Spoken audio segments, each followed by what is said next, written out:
오늘은 그동안 1년 한 2개월 동안 살펴보았던 사사기 강해를 마치는 날입니다. 사사기 강해를 끝내면서 이런 질문을 저는 하게 되었습니다. 성령의 감동을 따라 사사기를 써내려갔던 저자는 이 기록을 통해 무엇을 남기기를 원했던 것일까? 그가 말하고 싶었던 것은 무엇일까? 그가 말하고 싶었던 것을 알아야 1년 2개월 동안 우리가 사사기 공부를 했던 목적이 달성되는 것 아니겠습니까? 그래서 오늘 그가 말하고 싶었던 몇 가지 것들을 추려서 살펴보면서 피차 은혜 받는 시간 될 수 있기를 주님의 이름으로 축원합니다. 자, 사사기는 사사시대 때를 배경으로 써내려갔습니다. 시대 상황은 그 시대를 살고 있는 사람들에게 많은 영향을 미치죠. 그래서 사사들이 활동하던 시대를 먼저 살펴보는 것이 중요할 것 같습니다. 사사시대 때 이스라엘 사람들은 애굽의 노예 생활도 경험해 보지 못했고 광야 행진을 통해 하나님의 공급하심도 경험해 보지 못했던 사람들이었습니다. 단지 그들은 주어진 가나안 땅, 젖과 꿀이 흐르는 땅에 살고 있었던 사람들이었습니다. 고생을 모르고 자란 아이들과 같았습니다. 하나님의 은혜를 체험해 보지 못한 어설픈 하나님의 백성들이었습니다. 그러므로 그들은 하나님의 지도하심에 대해 포기하고 거절하는 것이 상대적으로 쉬웠습니다. 하나님을 왕으로 모시기를 거부했습니다. 그래서 사사기의 저자인 그가 17장 6절, 18장 1절, 19장 1절 그리고 오늘 본문 말씀 21장 25절에 연거푸 말씀합니다. 그들이 그렇게 살았던 것은 그들에게 왕이 없었기 때문이었다. 그들이 왕이 없었기 때문에 사람들이 자기의 소견에 오른 대로 행했기 때문에 그런 일들이 벌어졌던 것이었다. 이렇게 말하고 있습니다. 나라 전체의 영적인 수준이 끝없이 떨어지자 하나님은 주위에 있는 나라들을 일으켜 세우셔서 이스라엘 백성들이 고통을 받게 하셨습니다. 그것은 사무엘하 7장 14절에 있는 말씀처럼 나는 그에게 아버지가 되고 그는 내게 아들이 되리니 그가 만일 죄를 범하면 내가 사람의 매와 인생의 채찍으로 징계하려니와. 우리가 살아가는 동안 우리 주위에 있는 사람들과 환경적인 어떤 어려움으로 우리가 고통을 받고 있다면 그것은 하나님께서 그렇게 하시는 것입니다. 특별히 사사시대 때에 여러 나라들을 일으켜 세우셔서 이스라엘 백성들이 고통받게 하신 것은 하나님이 그렇게 하셨다는 것을 성경은 말씀해 주고 있습니다. 그런 고통 가운데 이스라엘 백성들은 하나님께 부르짖습니다. 하나님은 그 기도를 들으시고 사람을 세워서 백성들을 고통에서 구원해 주셨습니다. 하나님께서 세우신 그 사람들을 저지스라고 해서 사사들이라고 하는 명칭으로 오늘 성경에 사사기라고 하는 성경으로 묶어 놓았습니다. 그런 역할을 했던 사람들, 하나님의 손안에 붙들려서 하나님의 백성들을 구원해냈던 그런 역할을 했던 그런 사람들을 사사라고 얘기했습니다. 사사들이 활동하던 시대, 사사시대는 325년간이나 계속되었습니다. 6나라들, 메소포타미아, 모압, 블레셋, 가나안 족속, 미디안 족속, 암몬 족속 이렇게 6나라들의 억압과 12명의 사사들을 통한 구출이 반복되는 구조로 사사기는 기록되어 있습니다.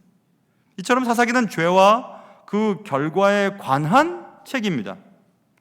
작은 염증을 제때 처리하지 못하여 온몸에 독이 퍼지듯 죄를 대수롭지 않게 생각했을 때 온 나라에 치명적인 죄가 편만해지게 되었다는 것을 사사기는 우리에게 알려주고 있습니다. 사사기는 죄에 대해 민감하지 못할 때 만나게 되는 큰 어려움을 반복적으로 경고하였습니다. 죄에 대해 무감각하고 무덤덤하고 무신경까지 했던 이스라엘 사람들의 영적 생활은 갈수록 그의 헌신도가 약화되어 갔습니다. 이처럼 사사기는 오늘 우리에게 죄에 대해 민감할 것을 촉구하고 있습니다. 우리가 사사기를 읽으면서 죄에 대해서 더 민감해야지 라는 것을 깨닫게 하기 위한 목적으로 사사기의 저자인 그는 사사기를 기록했습니다. 그가 말하고 싶었던 것은 그것이었습니다. 죄에 대해 더욱 민감해야 될 것을 말하고 싶었습니다. 그리고 또 한 가지는 사사기는 영웅들에 관한 책인가? 라고 하는 질문에 답할 때인 것 같습니다. 사사기에는 12명의 남녀가 핍박자들로부터 나라를 구원한 이야기가 기록되어 있습니다. 그러므로 얼핏 보기에 사사기는 영웅들에 관한 책처럼 보여집니다. 그러나 사사들을 가만히 살펴보면 그들은 결코 영웅이 아니었음을 잘 알게 됩니다. 에훗은 암살자였고 기드온은 믿음이 부족했습니다. 뭐 하나를 할 때마다 수많은 증거를 하나님께 요청했던 믿음 없었던 사람이었습니다. 입다는 성급한 맹세로 무남 동료 외동딸을 잃어버렸습니다. 삼손은 터무니없는 실패를 연거푸 저질렀습니다. 이처럼 사사들은 대부분 심각한 인격상의 결함을 가지고 있었습니다. 그러나 그들은 그러한 약점에도 불구하고 하나님께 순종했습니다. 그리고 하나님은 그들을 사용하셨습니다. 그러므로 사사기는 영웅들에 관한 이야기가 아니라 오히려 순종의 사람들에 관한 이야기라고 생각하면 될 것 같습니다. 사사기에는 매우 다양한 무기가 사용되었습니다. 에훗은 단검을 사용했고, 삼갈은 소모는 막대기로 적을 무찔렀고, 야엘은 장막 말뚝으로 적의 적장의 관자놀이를 뚫었습니다. 기드온은 횃불과 나팔을 사용했고, 한 여인, 이름도 기록되어 있지 않는 한 여인은 맷돌을 집어던짐으로 전쟁을 끝냅니다. 삼손이 사용했던 나귀의 턱뼈 이야기도 성경은 기록해 두고 있습니다. 하나님의 일에 쓰임 받았던 사람은 그 사람이 가진 능력 때문이 아니었고 그들이 하나님의 말씀에 순종했기 때문이었음을 사사기는 계속해서 우리에게 알려줍니다. 하나님의 일에는 도구가 중요한 것이 아니라 순종이 중요함을 보여주고 싶어서 사사들이 사용했던 무기가 형편없었음을 계속해서 반복적으로 보여주었습니다. 결국 하나님은 인간적인 조건이 훌륭했기 때문에 그 사람들을 사용하셨던 것이 아니었습니다. 하나님은 영웅을 통해 자신의 일을 이루어 가시는 분이 아니십니다. 사사기를 통해 우리는 그것을 분명히 알게 되었습니다. 하나님은 능력자를 사용하시는 것이 아니라 순종하는 자를 사용하십니다. 하나님의 일은 효과적인 도구를 장만했고 그 장만한 도구로 얼마나 큰 일을 했는가에 초점을 맞추지 아니하고 그들이 늘상 가지고 있었던 물건들, 평범한 것들을 얼마나 하나님의 순종하는 마음으로 사용했는가에 초점을 맞추고 있습니다. 평범한 자, 용기 없는 자, 허물 많은 자를 용사라고 부르시고 하나님께서 그 용사라고 부르신 사람의 형편대로 사용하셨습니다. 그런 하나님이 여러분과 저의 하나님이십니다. 그래서 우리는 하나님께 쓰임받기 위해 어떤 조건을 만족해야만 되는 것이 아니라 우리의 삶의 현장 속에서 하나님의 음성에 귀를 기울이고 하나님이 원하시는 삶에 순종하는 것이 하나님께 쓰임받고 하나님의 일을 감당할 수 있는 사람이 될 수 있구나라는 것을 사사기를 통해서 알게 되는 것입니다. 그것이 사사기의 저자 그가 말하고 싶었던 것이었습니다. 자, 이제는 오늘 본문으로 돌아가야 될 것 같습니다. 아까도 말씀드린 것처럼 이스라엘에 왕이 없었기 때문에 그 모양 그 꼴이었다. 사사시대는 자기의 소견에 옳은 대로 행했기 때문이었거든. 이렇게 여러 번 반복해서 말을 하면서 도대체 이스라엘 백성들에게 왕이 누구인가를 질문하고 있습니다. 반복해서. 사사기의 저자는 사사시대에 일어났던 엄청난 혼란과 죄의 원인을 분명히 말했습니다. 그때 이스라엘에 왕이 없으므로 사람이 자기의 소견에 오른 대로 행했기 때문이었다. 이렇게 여러 번 말씀했습니다. 왕이 없었기 때문에 왕이 없는 나라의 백성들은 자기 마음대로 행동할 수밖에 없다. 원칙도 없고 기준도 없었다. 자기 마음대로 자기가 옳다고 느끼는 대로 생각하고 말하고 행동했다. 그래서 이랬다라는 것을 거듭 설명하고 있습니다. 여호수아와 장로들 이후에 리더십의 공백이 이스라엘 땅에 있었습니다. 모세는 여호수아 걸출한 후계자를 남겨두고 세상을 떴죠.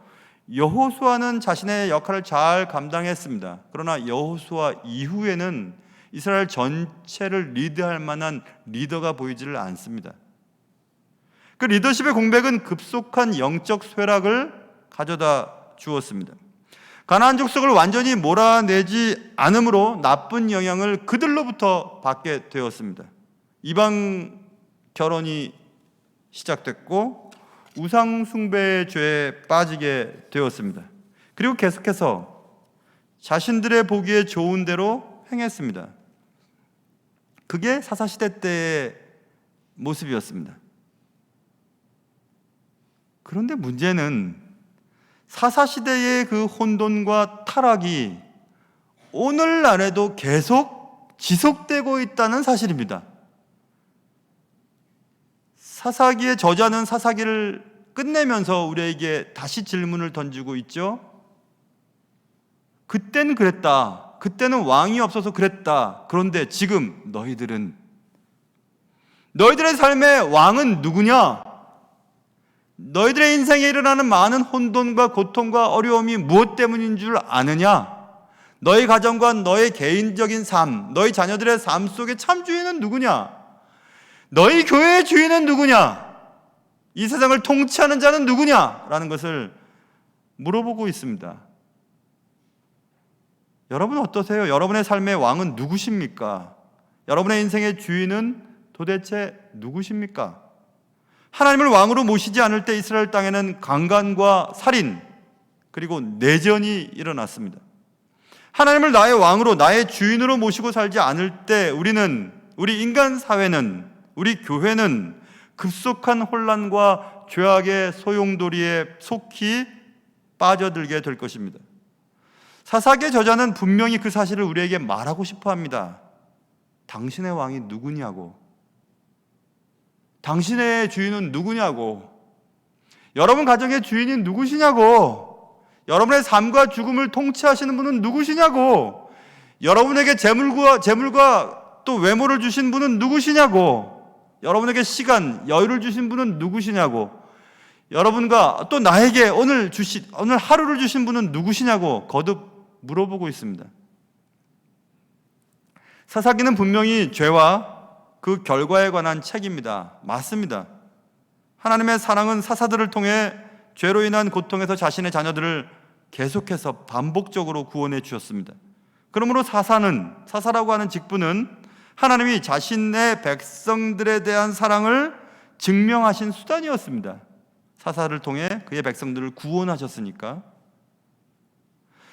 그러나 사사기에서 보여준 반복되는 죄의 패턴은 우리가 역사를 통해 도무지 아무것도 배우려 하지 않는다는 것을 증명해 주고 있습니다. 오늘날도 우리는 사사기 강의를 1년 2개월 동안 했습니다. 또 사사기에 대한 설교가 많이 진행되고 있습니다. 그러나 우리는 도무지 배우려 하지 않습니다. 죄에 대한 민감성, 나의 삶의 왕이 누구신지, 하나님은 어떤 자를 사용하시는지에 대해서 궁금해하지도 않고 그대로 따르려고 하지도 않습니다. 그럼에도 불구하고 사사기는 하나님의 사랑이 자신들의 백성에 얼마나 신실하였던가를 설명해주고 있습니다. 반복하여 구원하시는 하나님의 사랑에 대한 엄연한 진실을 보여주고 있습니다. 결국 사사기는 죄에 대한 심판과 구원자, 사사죠. 사사를 통한 용서를 알려주시는 책입니다. 그리고 회개한 자들에 대한 관계 회복의 확실성을 보여주는 책입니다. 회개만 하면 얼마든지 계속해서 반복적으로 용서하고 사랑하고 돌봐주시는 하나님의 그 크신 사랑을 보여주는 책입니다. 이상의 것들이 사사기의 저자인 그가 우리에게 말하고 싶었던 것이었습니다. 지난 1년 2개월 동안 사사기 강의를 무사히 마칠 수 있게 하신 하나님께 저는 먼저 감사를 드립니다.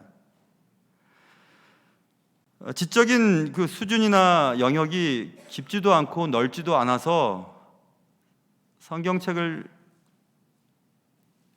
설교하기에 매우 적절하고 누구나 알기 쉬운 본문을 설교하기는 쉽지만 본문을 차례대로 하나도 빠짐없이 설교한다는 것은 쉽지 않은 작업이었습니다.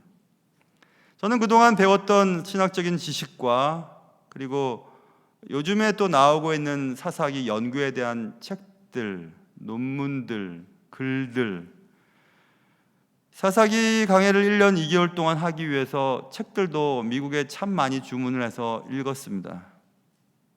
책값 많이 들었습니다.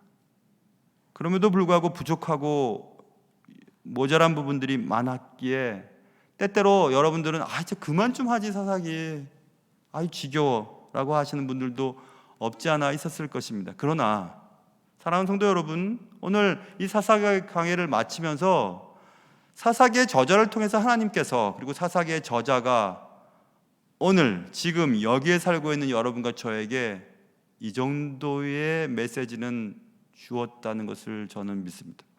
여러분 기억하십시오. 죄의 민감성이 회복되셔야 합니다. 그리고 내 삶의 참 주인은 하나님이십니다. 그리고 하나님께서는 우리가 뭘 잘 준비되었고 대단한 사람이기 때문에 사용하시는 것이 아니고, 또 그 일에 적합한 도구를 내가 소유했기 때문에 사용하는 것도 아니고, 하나님은 하나님의 말씀에 그저 순종하고 하나님이 원하시는 일들을 그저 따라가기를 바라는 자들의 삶을, 그리고 그들이 가지고 있는 인격을, 또 그들이 소유하고 있는 도구를 사용하셔서 하나님의 일들을 이루어 가신다는 사실입니다. 그러므로 여러분과 저에게는 희망이 있습니다. 모쪼록 대단한 사람이 아니어도, 대단한 인물이 되지 못해도, 대단한 능력을 소유하지 못했다 할지라도 하나님이 말씀하시면 네 하나님, 여기 제가 있습니다, 절 써주십시오, 달려가겠습니다 라고 순종하며 살아갈 수 있는 그런 은혜가 사사기 강해를 마치면서 여러분과 저에게 새로운 다짐으로 찾아올 수 있기를 주님의 이름으로 축원합니다. 마지막 시간이니까요, 종강 시간은 원래 빨리 끝나거든요. 그래서 끝내겠습니다. 기도하겠습니다. 사랑하는 주님, 사사기의 저자가 하나님의 성령의 감동을 받아 지금 수천 년이 지난 오늘 지금 여기 살아가는 우리들에게 무엇을 말씀하고 싶었던 것일까? 하나님의 그 끝없는 사랑, 그리고 하나님은 약한 자를 사용하신다고 하는 엄연한 진리, 그리고 내 삶의 참 주인이 누구신가에 대한 새로운 깨달음을 깨닫게 하시고자 한 하나님의 뜻은 아니었을까? 우리는 지난 1년 2개월 동안 사사기를 공부하면서 오늘 이 세 가지 것들을 요약해 봤습니다. 사랑하는 주님, 하나님의 변함없는 사랑이 오늘 우리를 여기까지 인도하셨으니 앞으로도 여전히 우리를 인도해 주실 줄 믿습니다. 내 하나님이 나의 목자이시니 내게 결코 부족함이 없다 하신 찬양의 가사처럼, 그리고 사사기의 주제처럼 하나님 앞에 순종하며 살아갈 수 있는 저희들 되게 도와주시옵소서. 귀하신 예수님의 이름으로 감사하며 기도하옵나이다. 아멘.